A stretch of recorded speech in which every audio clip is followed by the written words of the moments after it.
చిన్నప్పటి నుంచి ఒక ఆర్టిస్ట్ అవ్వాలి, ఎలాగైనా సరే ఒక స్క్రీన్ మీద నేను కనపడాలని ఎన్నో స్ట్రగుల్స్ పడుతూ ఒంటరిగా ఈరోజు జబర్దస్త్ అనే ప్లాట్ఫామ్ వరకు తన ఓన్ ఐడెంటిటీతో జబర్దస్త్ ప్లాట్ఫామ్ మీద దాకా వెళ్ళి తను ఏంటో అనేది నేను ప్రూవ్ చేసుకోవాలని ఈరోజు ప్రూవ్ చేసుకుంటున్నారు. తను ఎవరో కాదు, ఝాన్సీ. ఈరోజు మన స్టూడియోలో ఉన్నారు, ఆవిడని స్వాగతిద్దాం.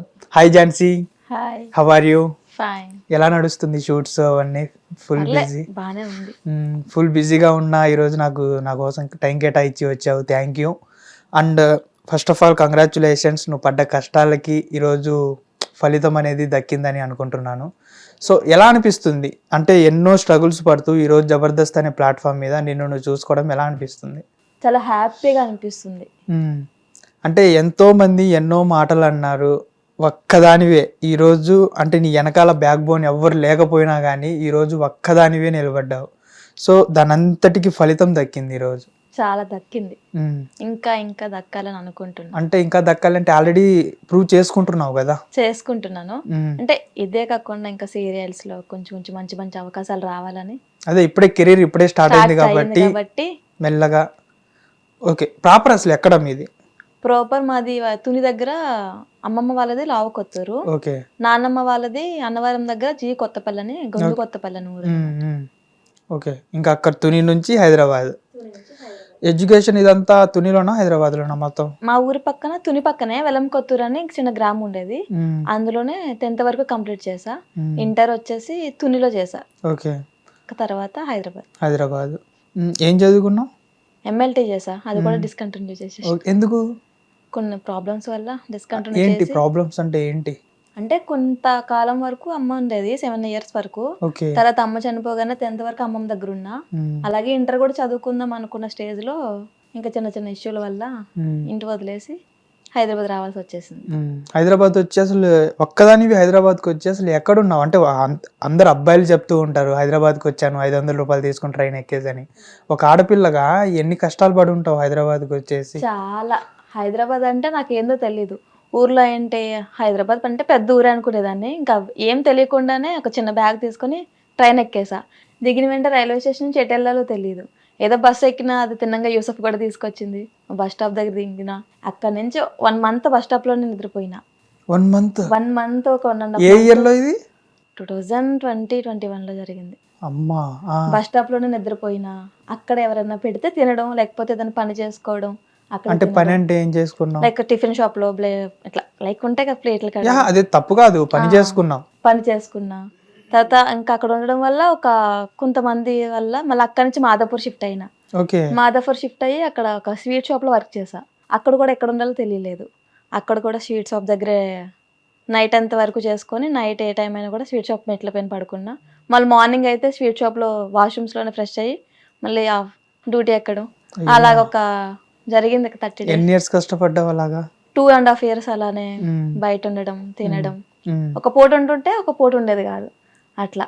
ఆ తర్వాత ఇంకొక అదే షాప్లో ఒక అక్క వర్క్ చేస్తే ఇక్కడ హాస్టల్స్ ఉంటాయి, ఇట్లా ఉంటాయి అట్లా ఉంటాయి అంటే సరే అని చెప్పి హాస్టల్లో జాయిన్ అయినా మాదాపూర్లో. ఇంకా హాస్టల్ ప్రైస్ మనం భరించలేకపోయాం అప్పుడైతే. మళ్ళీ అక్కడి నుంచి మళ్ళీ మధురానగర్ వచ్చేసా. మళ్ళీ మధురానగర్లోనే స్టార్టింగ్ ఒక 4K 5K నుంచి ఉండి లైఫ్ స్టార్ట్ చేసుకున్నాం. అండ్ దీని తర్వాత అంటే ఆ కష్టాలు పడుకుంటూ ఉండడం కన్నా డాడీ ఉన్నారు కదా, మమ్మీ చనిపోయిన తర్వాత డాడీ ఏమయ్యారు? డాడీ ఉన్నారు, వేరే మ్యారేజ్ చేసుకున్నారు.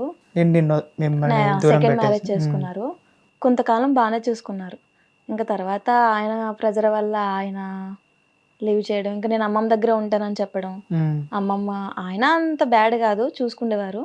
ఇంకా అమ్మమ్మ దగ్గర ఉన్నా తర్వాత వచ్చేసిన ఉంటారు కదా, వెళ్ళిపోయింది ఎందుకు అలాగ వెళ్ళిపోయింది అని కోపంతో కొన్ని రోజులు ఉన్నారు. అందరూ చాలా రోజులు మాట్లాడలేదు వెళ్ళిపోయినా అని చెప్పేసి కోపంతో. ఇప్పుడు ఇలాగా మంచిగా సెటిల్ అవుతున్నా కాబట్టి అందరూ రావడం, మళ్ళీ కలవడం బాగానే జరుగుతుంది.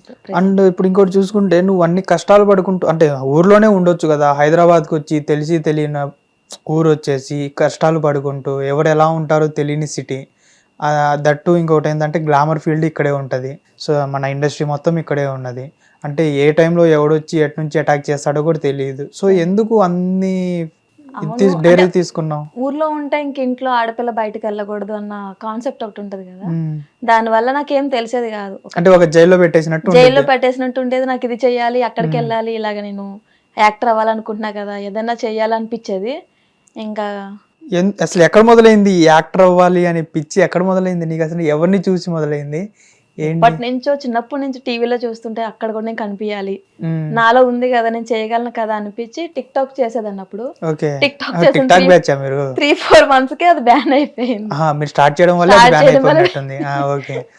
ఇంకా తర్వాత అప్పుడు చేసినా కూడా అక్క వాళ్ళ హస్బెండ్ వాళ్ళు ఎందుకు నువ్వు ఆడపిల్ల ఇలా చేయకూడదు అలా అని చెప్పేసి అనేవారు. ఇలా ఎందుకు అంటున్నారు, నేను చేయగలను కదా అని చెప్పేసి హైదరాబాద్ రావడం, స్టార్టింగే రావడం వల్ల యాక్టింగ్ ఎక్కడికి వెళ్ళాలో తెలియదు. ఏం తెలియకపోవడం వల్ల ఇంకో 4-5 జాబులు చేసుకున్నా. ఒకటే కాదు కానీ టిఫిన్ షాపుల్లో, ఇలాగా ఎలక్ట్రిక్ షాపుల్లో చాలా పనులు చేసుకున్నా.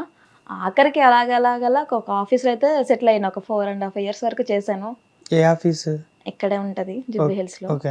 అక్కడ మా హెడ్ అయితే మాత్రం చాలా సపోర్ట్ చేశారు నాకు. ఇది ఒకటి విన్నాను, మీ హెడ్ ఆల్మోస్ట్ నీ అప్పులు మొత్తం తీర్చేశారు. చాలా మా హెడ్ ఏంటంటే నాకు ఫుల్ సపోర్ట్. చాలా నేను ఒకవేళ నేను ఏం తప్పు చేసినా కూడా ఇది ఆయనకి తెలిసినా కూడా నన్ను అడిగేవారు కాదు. ఆయన మళ్ళీ నీకు ఎలా ఉంటుంది, లైఫ్ అంతా ఓకేనా, నీకేమన్నా ప్రాబ్లమ్స్ ఉన్నాయా అన్ని కనుక్కొని మరి నా అప్పులు క్లియర్ చేశారు. ఎవరు ఆ సార్ పేరేంటి? సార్ పేరు చెప్పలేను. పర్లేదు చెప్పొచ్చు, ఏం కాదు. అలాంటి వ్యక్తి పేరు చెప్పకపోతే ఎలాగా? చెప్పకూడదు అంతే. ఓకే. చాలా హెల్ప్ చేశారు. ఇంకా ఇప్పుడు కూడా ఆయన, నేను ఆఫీస్ నుంచి సార్ ఇట్లా అవకాశం వచ్చింది, నేను ఆఫీస్ లీవ్ చేయాల్సి వస్తుందంటే ఓకే అమ్మా ఏం కాదు నీకు ఇటువైపు. ఇప్పుడు జబర్దస్త్ వల్ల ఆఫీస్ ని రిజైన్ చేసేసావు జాబ్ కి. మరి నీకు ఇప్పుడు ఇన్కమ్ ఎలాగా? ఇన్కమ్ సోర్స్ అంటే జబర్దస్త్ లో మనకి స్కిట్ కిందనే వస్తది. జబర్దస్త్ లో నీకు మంత్లీ 4 episodes కదా? అవును. మరి సరిపోతుందా ఇన్కమ్? బయట ఏమైనా షూట్స్, వెబ్ సిరీస్ ఏమైనా ఉంటే చేస్తున్నారా? పార్ట్ టైం సెర్చ్ చేస్తున్నా. పార్ట్ టైం ఏమైనా దొరికితే సెట్ అయితే ఓకే. ప్రెజెంట్ అయితే నడుస్తుంది. అంటే ఇప్పుడు దాకా ఏంటంటే నువ్వు ఒక జాబ్ చేసుకుంటూ, అంటే మామూలుగా నవ్వుకుంటూ, మన ముందు కెమెరా ఉండేది కాదు, సింపుల్ గా ఎక్కడో సీసీ కెమెరాలు ఉంటాయి ఓకే, మన ముందు కెమెరా ఉండేది కాదు. ఒక్కసారిగా నువ్వు ఆఫీస్ జాబ్ రిజైన్ చేసేసి జబర్దస్త్ అంత పెద్ద సెట్ మీద పర్ఫార్మెన్స్ చేయడం ఎలా అనిపిస్తుంది నీకు? చాలా బాగా అనిపిస్తుంది. ఎందుకంటే నేను 10 మంది కెమెరా లేకుండా యాక్ట్ చేయడం భయపడతాను, కానీ ఒకసారి కెమెరా వచ్చిందంటే కనుక డైరెక్ట్ ఎవరున్నా లేకపోయినా నేను చేయగలను. అంటే ఇప్పుడు మీరు ఫస్ట్ స్కిట్ కి అంటే ఎంత తీసుకున్నావు పేమెంట్?